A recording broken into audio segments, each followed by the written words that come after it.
ஒரு விஷயம் எனக்கு சரியாக புரியல. இது என் கேப்டன் ஐயா உயிரோடு இருந்தால் அவர்கிட்ட நான் கேட்டுருப்பேன். செவிடு அவர் தான் இல்லையா, இப்போ சீமன் ஐயா இருக்கிறார்ல, அவர்கிட்ட கூட கேட்கலாம் கூட.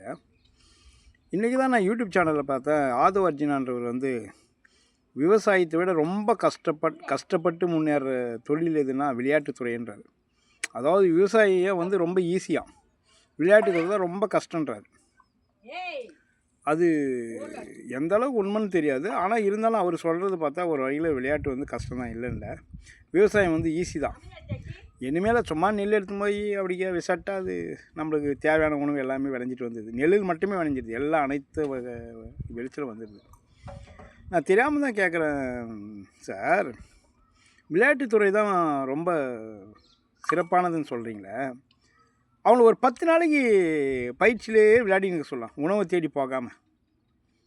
இல்லை சார், அதுதான் ரொம்ப கஷ்டம் இல்லையா? விவசாயம் வந்து சீப்பு தானே, அதை விட அது ரொம்ப கஷ்டம் தானே. அதனால் சாப்பாடே இல்லாமல் ஒரு 10 நாளைக்கு ப்ராக்டிக்கல் பண்ண சொல்லுங்களா. எதுக்கு சார் சாப்பாடு? அவங்க ஸ்ட்ரென்த்து, அவங்களுக்குலாம் பயிற்சி எடுக்கிறது வந்து உடம்புல பலம் வேணும்னா என்ன வேணும்னு தெரியுமா? முதல்ல உணவு வேணும் சார். மண்ணில் விளையிற உணவு வேணும். இவ்வளோ நாளாக நீயும் தெரியாமல் வந்து அரசியலில் மேடைக்கு கத்தினுங்கிற. எனக்கு விவசாயத்தை நீ தப்பாக பேசுனது கூட எனக்கு மனதுக்கு கஷ்டம் இல்லை சார். ஆனால் ஒரு தாய் வயிற்றில் நீ பிறக்கும்போது எவ்வளோ கஷ்டப்பட்டு அந்த தாய் வளர்த்திருப்பா தெரியுமா? உன்னை கருவில் இருந்து உன்னை எப்படிலாம் அழகாக உன்னை வளர்த்தி, அவங்களுக்கு தேவையான சத்துக்கு எவ்வளோலாம் மண்ணில் விளையிற உணவை சாப்பிட்டு உன்னை ஆரோக்கியமாக பெற்று வளர்த்திருப்பாங்க.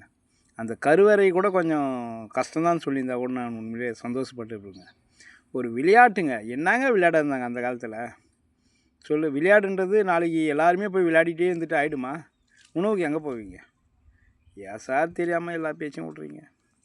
எல்லாம் கேட்குறதுக்கு ஆள் இல்லை சார் உங்களுக்கு. அதாவது எம்ஜிஆர் இல்லாததுனால நம்பியார் குளிர் விட்டு போச்சுன்னாங்க டைலாக்ல. இப்போ கேப்டன் ஐயா விஜயகாந்த் இல்லாததுனால உங்களுக்கெல்லாம் குளிர் விட்டு போச்சு. எல்லா அரசியலும் அதிகமாக குளிர் விட்டு போச்சுங்க. மறுபிரிவு எடுத்து வருவாருங்க, வெயிட் பண்ணுங்கள்.